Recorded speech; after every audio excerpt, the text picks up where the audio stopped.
అమ్మా మీ ఫోటో ఒకటి వైరల్ అవుతుంది. జనసేన పార్టీ ఆఫీస్ కూర్చొని ఉన్నారు. అసలు ఏంటి, అసలు జనసేన జాయిన్ అయ్యారా ఏంటి, దేనికోసం వెళ్ళినా ఈరోజు జనసేన పార్టీ నుంచి పిలుపు వచ్చింది. వెళ్ళినా జనసేన పార్టీ తరఫున కూడా ఏమైనా మాట్లాడమంటే మాట్లాడతానని కూడా చెప్తూ వచ్చిన. అంటే ఏం మాట్లాడారు?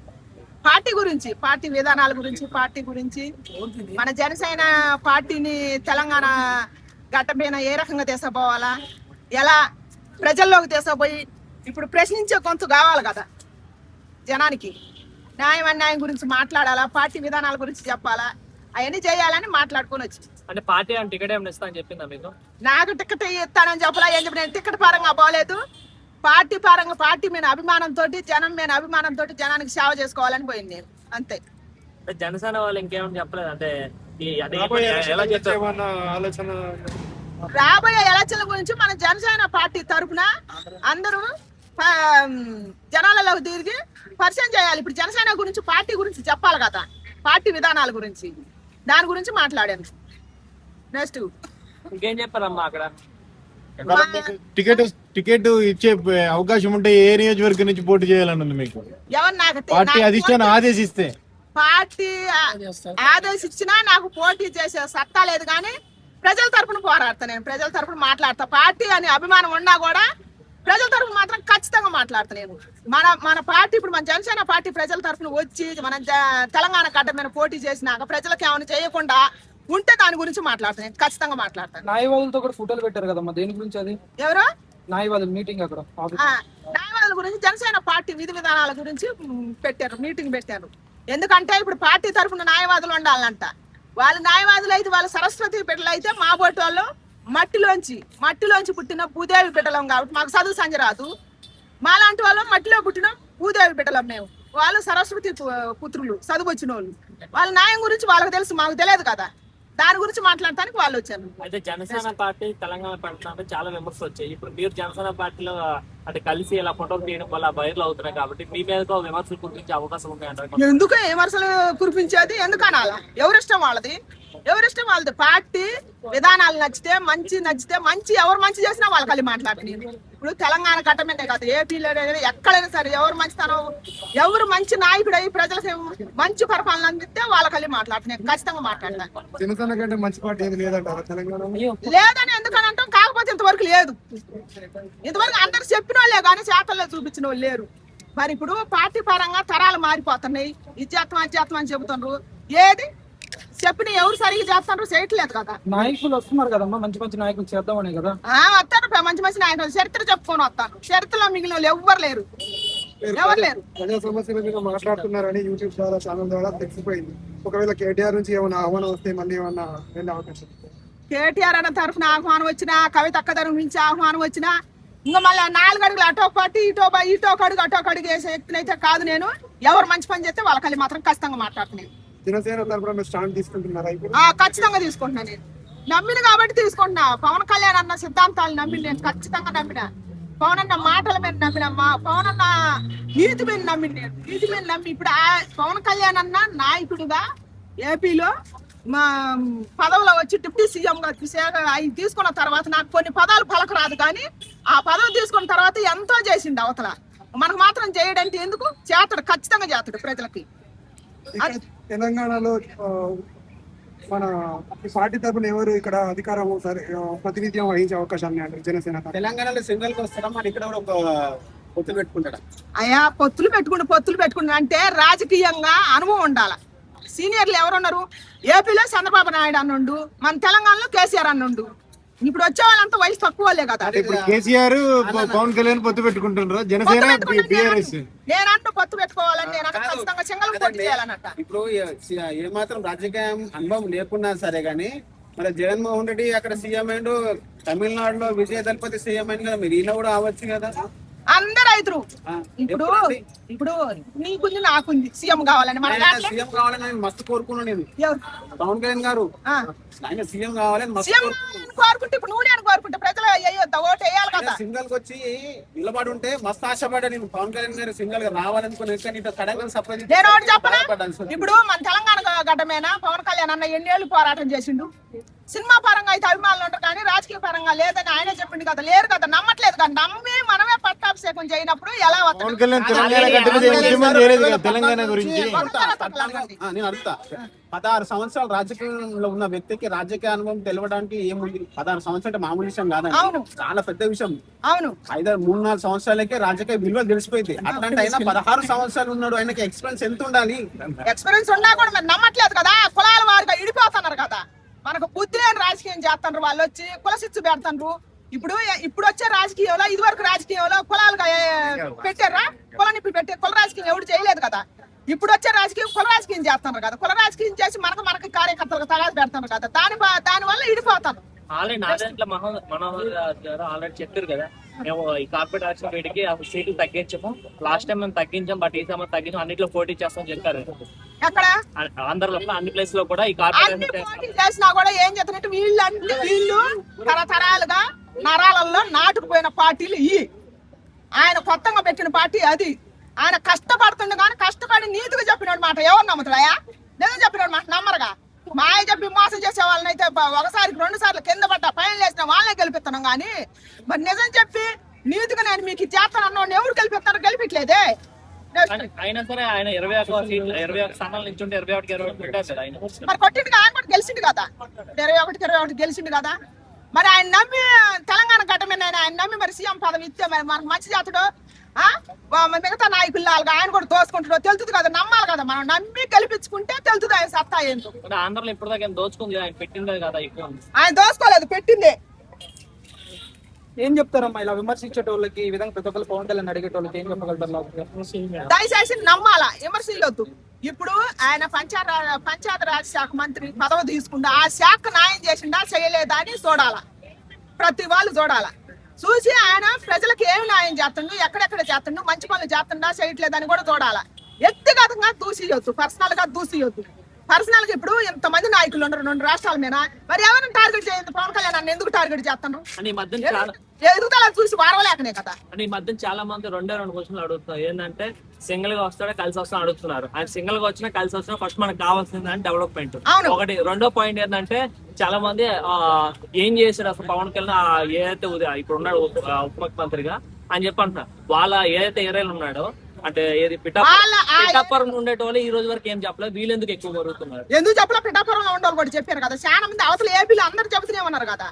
మంచి ఎవరికి చెవి నాటదు, చెడు ఎక్కువ చెవి నాటేది. ఎందుకంటే రాజకీయంగా ఇడిపోతున్నారు అనమాట. కార్యకర్తలను గమ్మించి వాళ్ళు కొట్టుకొని సావాలని మంచిని మభ్య పెడతారు అంతే, సోషల్ మీడియా ద్వారాగా. తెలంగాణలో జెండా ఎగరాలంటే కార్యకర్తలు నాయకులు ఏ విధంగా ఉండాలమ్మా? జనసేనకి సంబంధించిన వాళ్ళు, జనసేన జెండా సంబంధించిన వాళ్ళు ఎవరైనా సరే నీతిగా పవన్ కళ్యాణ్ అన్న సిద్ధాంతాలు నమ్మే వాళ్ళు దయచేసి జనసేన పార్టీలోకి చేరండి. అన్న కనుక ఇప్పుడు వచ్చిన వాళ్ళకన్నా కూడా అన్న బెటర్ చేస్తేనే ఉండండి, చేయకపోతే ఉండకాకండి. కాకపోతే ప్రజల్లోకి తీసుకుపోవాలి, మనం నమ్మకం కలిగియాలి. మనం నమ్మకం కలిగించి ఆయనకు మనం పట్టాభిషేకం చేస్తేనే మనకు ఆయన మంచి చేసేది చెడు చేసేది తెలుస్తుంది. ఆయన నమ్మకుండా మనం గెలిపించకుండా ముందే ఆయన సింగల్ కొత్తడా పొత్తు పెట్టుకొని వత్తడా ఆయన జాతరా చేయడా అని అంటాం కరెక్ట్ కాదు. ఇప్పుడున్న నాయకులు చేస్తున్నారు తెలంగాణలో ఉన్న ఏది ఇప్పుడు మన రేవంత్ అన్న ముసలాళ్ళకి 4,000 పింఛన్ చేస్తానండి 2,000కి. మరి చేసుకుంటా చేయలేదు కదా. రేవంత్ అన్న చేసిన 2-3 మంచి పనులు చెప్పనా నేను? సన్నబియ్యం ఇస్తానని చెప్పిండు, సన్నబియ్యం ఇచ్చిండు. ఫ్రీ బస్సు పెడతానంటూ ఫ్రీ బస్సు పెట్టిండు. మరి వడ్డీ బ్యాంకులలో అప్పులు మాపు చేస్తానని చెప్పి కొంతమందికి చేసిండు, కొంతమందికి గాలే. ఇంతవరకు చేసిండు ఆయన. కరెంటు కూడా ఇచ్చారు, ఫ్రీ కరెంటు కొంతమందికి వచ్చింది, కొంతమందికి రాలేదు. అది కూడా కొన్ని ఏరియాలలో రాలేదు నాన్న, కష్టం కొన్ని ఏరియాలలో రాలే. కాకపోతే సీఎం గారికి రేవంత్ అన్నకు తెలియదేమో కానీ నేను దీనికి ఒక ఉదాహరణ చెప్పనా. మన శ్రీకృష్ణ దేవరాయల సినిమా ఉంది, అక్కడ ఆయన ఇత్తడు ప్రజలకు పంచిపెట్టమని. కాకపోతే చేతులు ఒక మనసు గడ్డ పెట్టి చూపెత్తాడు ఆయన. ప్రజల దాకా వచ్చేసరికి తడి కూడా మిగలదు, మధ్యలో వాళ్ళే పోయించేస్తారు అనమాట. అది కనుక్కున్న వాళ్ళు ప్రజలకు సేవ చేస్తారు, అది కనుక్కోలేని వాళ్ళు మధ్యలో దళారులే బాగుపడతారు కానీ ప్రజలు బాగుపడరు. అందుకని దయచేసి కరెంట్ అన్నారు ఫ్రీ ఇస్తే పక్కన పెడితే ఈ కరెంట్ అనేది ఎక్కువ సార్లు బీఆర్ఎస్ ప్రభుత్వం కన్నా కాంగ్రెస్ ప్రభుత్వం ఎక్కువ సార్లు కట్ చేయడం అయితే జరుగుతుంది నైట్ టైం. అప్పుడు చిన్న ప్రజలు అయితే కరెంట్ ఎక్కువ సార్లు తీసేవాడు, ఇప్పుడు కూడా అలాగే చేస్తున్నారు. అవును, మరి కట్ చేస్తారు, ఇప్పుడు కూడా కట్ చేస్తారు. కానీ రేవంత్ అనే దాంట్లో కరెంటు ఉచితం అని పెట్టి ఎక్కువ కట్ చేస్తాను. మన కేసీఆర్ అన్న వచ్చినప్పుడు ఏం చేసిందంటే, కేసీఆర్ అన్న 10 ఏళ్ల పరిపాలన ఇంటింటికి నల్లా ఇచ్చింది ఆయన ఇచ్చింది అదే. కేసీఆర్ అన్న ఆయన కూడా రుణమాఫీ చేసిండు కానీ ఆయన సంవత్సరానికి 5,000 చొప్పున చేసిండు. దళిత బంధు ఇచ్చిండు, అన్న కేసీఆర్ అన్న ఎకరానికి 10,000 ఇచ్చిండు. చెబుతాను నేను చెబుతా కదా. ఇప్పుడు అన్న చేసింది కొన్ని చేయలే. కొన్ని కాదమ్మా, తెలంగాణ రాకముందు మా భూములు ₹1,00,000 అడిగే నాదులు లేడు. ఆ. ఇవాళ కేసీఆర్ గారు వచ్చిన తర్వాత మా ఈ నీళ్ళు వచ్చినాయి మా యొక్క పంట భూములకి. మీది కాదు మందను ఆ, మనది. మాది కూడా తెలంగాణ. నా మాట ఆ రోజు ₹1,00,000 ఉన్న కోట్లు, ₹1,00,000 ఉన్న మా భూములు, మన భూములు ఇవాళ కోట్ల రూపాయలు ఉన్నాయి. మళ్ళీ ఇదే రేవంత్ రెడ్డి కాంగ్రెస్ సర్కార్లో ఇవాళ రియల్ ఎస్టేట్ గానీ, భూములు రేట్లు గానీ, భూములు అమ్మటం గానీ, కొనటం గానీ వ్యవస్థే తగ్గిపోయింది. దీనిపైన జనసేన నాయకులు ఎట్లా స్పందిస్తారు? భూములు ఎవరి కాడ ఉన్నాయి నాన్న? ఎవరి కాడ ఉన్నాయి? తెలంగాణ ప్రజల దగ్గర ఇవాళ ప్రజల కాడ తెలంగాణలో ఎంతమంది ప్రజలు? భూములు ఇప్పుడు సామాన్య ప్రజల కాడ ఉన్నాయి. సామాన్య ప్రజల దగ్గర ఎకరం ఉంటే ఇలా అరెకరం అమ్మి మా చెల్లికి పెళ్లి చేసుకునే స్థాయిలో కాంగ్రెస్ బీఆర్ఎస్ ప్రభుత్వంలో ఉన్నాం మేము. అరెకరం ఆడపిల్లలు ఆడపిల్లలు పెళ్లి చేస్తావు. మరి నలుగురు ఆడపిల్లలు అంటారు. నలుగురు ఎకరం అమ్మి నలుగురు చేస్తారు. డబ్బు ఇప్పుడు తెలంగాణలో ఉంది. ఆ భూముల రేటు పెరిగినా కూడా ఉన్నోడికే ఉపయోగపడుతుంది కానీ పేదవాడికి ఎవరికి ఉపయోగపడదు. అమ్మా ఇప్పుడు దయచేసి ఇది ఒకటే తెలుసుకోండి మీరు. అమ్మ ఒక ఎకరం అమ్మేసి నలుగురు చెల్లిని పెళ్లి చేస్తామని చెప్తున్నా కదా. అదే 4 చెల్లికి ఇల్లు కొనాలంటే కొనగలరా? మళ్ళీ 4 ఇల్లు వాళ్ళే అదే నేను చెబుతున్నా కదా. ఇప్పుడు ఉన్నోళ్ళకి దళారులకి వాళ్ళకే నువ్వు చెప్పిన కదా రియల్ ఎస్టేట్ వ్యాపారం వాళ్ళకే సెట్ అయింది కానీ మనకు లేదు. కోట్లు పెట్టి ఏళ్ళ కోట్లు అని చెబుతున్నా. మనకు కనీసం ₹1 కోటి ఉంటే మనం బతుకుతున్న తరాలు బతుకుతీగా అవి కూడా లేకనే కదా బాధపడేది చెప్పబడేది. అందుకని దయచేసి ఈ రాజకీయంగా ఈ అర్థం చేసుకోవాలన్నమాట. మన తెలంగాణలో రేట్లు పెరిగినాయి కానీ ఎవరికి పెరిగినాయి? వండోడికే పెరిగినాయి. లేనోడికి ఏం పెరగల. ఎకరం 6 ఎకరం వండోడికి పెరిగితే ఫ్యామిలీ బతుకుతా చెప్పు. ఆ ఎకరం తోటి కొడుకుని చదివించుకుంటాడా, బిడ్డకు పెళ్లి చేస్తాడా, ఇంట్లో ముసలమ్మకి చూసుకుంటాడా, ఆరోగ్యం పెరగలేని తల్లిదండ్రులు ఎన్ని వెళుతాయి ఆ ఎకరంలో? మీ ఏరియాలో ఒక ఎకరం వాల్యూ ఎంత ఉంది? మా ఏరియాలోనా ఎకరం ₹1 లేదు. మాది కూడా మా ఏరియా చెప్పనా నేను నల్గొండ జిల్లా అనిందాలపల్లి. మా ఏరియాలో ఎకరం ₹1 అమ్మట్లేదు. 20 లక్షలు 30 లక్షలు అమ్మతాలకు సచ్చు బతుకుతుంది. మన తెలంగాణలో ఏరియా ఎట్లా అమ్ముతుందా? యాన్నో అమ్ముతుంది. అందుకని ఇది తెలుసుకోవాలి. ఎట్లుందంటే ఒక్కొక్క ఏరియాలో ఒక్కొక్క వాల్యూ ఉంటది. అన్ని ఏరియాలో ఒక వాల్యూ ఉండదు. అన్ని ప్లేస్లలో పేదవాళ్ళు కూడా ఉన్నారు బ్రదర్. ఒక్క ప్లేస్ లో లేరు కదా, ఆలోచించాలి కదా. ఇప్పుడు ప్రతి ఊళ్ళో పేదవాళ్ళు ఉంటారు. ఎందుకు డెవలప్ కావట్లేదండి? ఎందుకు కావట్లేదు? మన తెలంగాణ కడప ఎంతమంది నిరుద్యోగులు ఎందుకున్నారు? వీటి గురించి అయితే అడుగుతారు. మన భూములకి రేటు పెరిగినది అంటారు. మన పిల్లలకు ఉద్యోగాలు ఎప్పుడు వస్తాయి? చచ్చిపోయినా కొత్తయా? నిరుద్యోగ వ్యవస్థ అది. నిరుద్యోగ వ్యవస్థ కాంగ్రెస్ పార్టీ ఎందుకు ఏ పార్టీ వచ్చినా కూడా పేదవాళ్ళని ముంచేవాడే గాని లేపేవాడు ఎవరు లేరు. నేను నిజానికి చెబుతున్నా. ఇప్పుడు మన కవితక్క వచ్చింది. మన కవితక్క పార్టీ ఉన్న పార్టీలో 10 ఏళ్ళు పరిపాలన చేసింది. అక్క అప్పుడు పోరాటం చేయకూడదు? అమరవీరుల కోసం, బలిదానాలు చేసిన వాళ్ళ కోసం. ఇప్పుడు పోరాటం చేస్తుంది కానీ చేయొచ్చు కదా. అప్పుడు చేస్తే న్యాయం జరిగేదేగా. మన విజయశాంతి అక్క పార్టీలోకి వచ్చేప్పుడు ఇప్పుడే కేసీఆర్ అన్నమ్మటి ఎన్ని ఏళ్ళు తిరిగింది. పదవిలోకి వచ్చి నాకు విజయశాంతి అక్క గానొచ్చిందా? ఎందుకు గారాలా నా క్వశ్చన్. ఎందుకు గారాలేదు? పార్టీ పరంగా ఎందుకు గారాలేదు? పార్టీ లేదు. ఎన్ని పార్టీలలో పోయింది? ఎక్కడ మంచి జరుగుతుందని చూసింది? ఎక్కడ లేదు. కాంగ్రెస్ లోకి వచ్చా. ఇప్పుడు కాంగ్రెస్ లోకి వచ్చింది అక్క. కాంగ్రెస్ లోకి వచ్చినా కూడా అసెంబ్లీలో అడిగిందిగా. ఎవరు అడగలేదు. అసెంబ్లీలో బలిదానాలు అమరవీరుల కోసం అడిగింది. వాళ్ళకి జాబులు వేయని అడిగింది. వాళ్ళకి ఇల్లు స్థలాలు వేయని అడిగింది. అవన్నీ మనం ప్రామిస్ చేసినాం కదా. మనం ఎందుకు చేయలేమని రేవంత్ అని అడిగింది కదా. అడిగిందా అడగలేదా? మన కవితక్క ఎందుకు అడగలేదు? అప్పుడు అడగొచ్చు కదా. అందుకని ప్రజల కోసం ఈ మోసం గురించి నేను చెబుతున్నాను అనమాట. దయచేసి మోసాన్ని గ్రహించండి. మన ఏరియాలో తెలంగాణలో జనసేన సిద్ధాంతాలు ఏంటి? ఇప్పుడు రాబోయే 2 సంవత్సరాలు ఎలక్షన్లు ఉన్నాయి తెలంగాణ. సిద్ధాంతాలు చెప్పండి అమ్మా. ప్రాంతంలో ఉన్న ప్రజలకు ఒక ఐకమత్యంగా తయారు చేస్తారు. 2 సిద్ధాంతాలు చెప్పండి. జనసేన పార్టీ సిద్ధాంతాలు ఏంటంటే అన్యాయం మీద పోరాటం చేస్తామని ఒక సిద్ధాంతం. నాకు తెలిసిన వరకు నేను చెబుతున్నాను. అధర్మం జరిగే చోట ధర్మం నడవాలని ఒక సిద్ధాంతం. ఎక్కడ అన్యాయం అయిపోతే అక్కడ మా గొంతులు వేస్తుందని చెబుతాను. పార్టీ పరంగా మీరు మమ్మల్ని గెలిపిపోయినా ఏం లేదు. కానీ నేను ఆంధ్రాలోనే గెలిపిలేదు, ఇక్కడ గెలిపిస్తారని అంటే నాకు నమ్మకం లేదు. ఆయనే చెప్పిండు. ఆయన నోటి ఆయన పవన్ కళ్యాణ్ అన్నే చెప్పిండు. గెలిపిస్తే ఒక లెక్క, గెలిపిపోతే ఒక లెక్క కాదు. పార్టీ పరంగా ఆయన పార్టీ డబ్బులు తింటలేదు. ఆయన సొంత డబ్బులే ప్రజలకు ఖర్చు పెట్టిండు. ఏ నాయకుడు పెట్టలేదు ఎంతవరకు. ఇప్పుడు దోసుకునే వాళ్ళే కానీ పెట్టేవాళ్ళు ఎవరు లేదు. వీళ్ళు మాట్లాడే వాళ్ళు అంతా ఎవరన్నా పెట్టారా? ప్రజలకు దానం చేశారా? ఇప్పుడు మెగాస్టార్ అన్న ఉన్నాయా? మన తెలంగాణ గుళ్ళో ఏదో జరిగిందంట, నాకు అది చెప్పరాదు కానీ board number TTD board Chiranjeevi భార్యకి ఇచ్చారు. ఇయ్యొద్దు. ఇప్పుడు ప్రాంతీయ భేదాలు ఎందుకయ్యా? ఇప్పుడు ఆయన బ్లడ్ బ్యాంక్ అనేది పెట్టిండు కదా హాస్పిటల్, మరి అప్పుడు ప్రాంతీయ భేదాలు లేకుండా అందరికి దానం చేసింది కదా. అప్పుడు ఉమ్మడి సపరేట్ అయింది కదా. ఇప్పుడు సపరేట్ అయినా కూడా చేయటం లేదా? మా ఆంధ్ర వాళ్ళకే చేస్తా, తెలంగాణ వాళ్ళకి చేయనైనా అంటుండా మెగాస్టార్ అని అనలేదు కదా. పెట్టింది కాబట్టి ఓకే, ఇప్పుడు విడిపోయినాక ఎందుకు అని ఇప్పుడు సినిమా పరంగా కానీ వాళ్ళు హీరోలుగా ఎదిగినాక ప్రజలకు ఎంతో మందికి సాయం చేశారు కదా. చేసారా చేయలేదు? వాళ్ళు కష్టపడి డబ్బులతోటే కదా, ప్రజల డబ్బులు అయితే కాదు కదా. వాళ్ళు దానం చేశారు కదా. వీళ్ళు ఎవరైనా చేశారా అని నేను అడుగుతున్నా.